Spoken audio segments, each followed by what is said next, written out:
On a wind-swept plain in ancient Britain, stone rose where stone should never have stood. This land offers no cliffs, no nearby mountains, no exposed quarries towering above the horizon. There is no obvious source of power here, no rivers strong enough to carry such weight, no natural advantage that explains what remains. And yet, these stones stand. Each block weighs more than 4 tons, some far more. They were not small, they were not manageable, they were not forgiving. And yet, they were raised by people who had no metal tools, no wheels, no machines, no written plans. They worked with stone, wood fiber, earth, and time. For centuries, one explanation felt easier than the truth: giants. Because when scale overwhelms understanding, myth steps in to fill the gap. Legends offer comfort. They remove responsibility. They explain the impossible by replacing it with the unknowable. But legends grow where knowledge fades. And Stonehenge does not survive on legend. Stonehenge was not built in a single moment. It did not rise from one act of ambition, one generation, or one ruler's command. It was shaped slowly, carefully, across generations, by a society that understood materials, movement, balance, weight, and force. Long before those ideas had names, formulas, or diagrams. This monument is not made of one stone, but 2. The largest are sarsen stones, pale, massive, and unforgiving. Each one weighs more than 4 tons, some far more than that.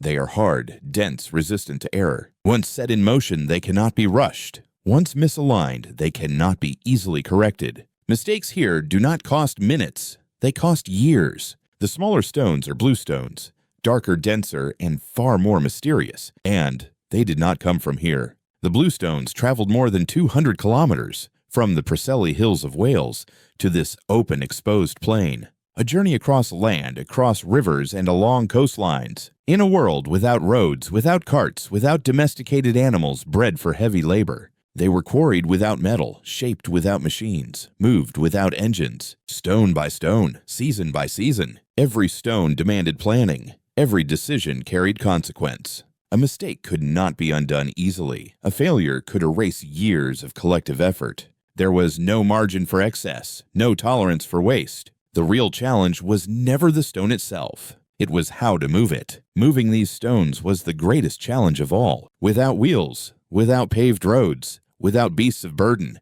So wood became their machine. Heavy stones were placed on wooden sledges. Sledges slid across wet ground. Logs rolled beneath impossible weight. Mud and water reduced friction, not by accident, not by luck, but by understanding. Resistance was not fought, it was managed. Energy was not wasted, it was redirected. Some journeys continued by river and sea, where water could carry what land could not. Rafts replaced roads, currents replaced engines. Transport was not brute force. It was organization. It required timing. It required rhythm. It required collective discipline. Hundreds of individuals acting as one system.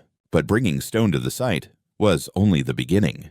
Raising it was another problem entirely. A 4-ton stone does not rise by strength alone. Ropes pulled, levers pressed, earth shifted. The stone rose slowly, not quickly, not dramatically, but predictably. This was not chaos, it was controlled movement. Gravity did not oppose the builders. It became part of the method. The stone was guided, tilted, balanced, and lowered into prepared ground. Positioned, not placed. The earth locked the stone in place, transforming motion into permanence. Vertical, by design. And the process repeated. Again, and again, and again. Stonehenge did not rise through strength alone. It rose through coordination. Teams pulled in rhythm. Movements began together and stopped together. Timing mattered more than force. Precision mattered more than power. This was not improvisation. It was a system. Roles were shared. Labor was rotated. Knowledge was preserved through repetition. What one generation learned, the next refined. What could not be written was remembered through action. When effort is multiplied by coordination, myths begin to fade. Stonehenge does not prove that giants once walked this land. It proves something far more enduring, that human intelligence, when organized, can overcome extreme limits.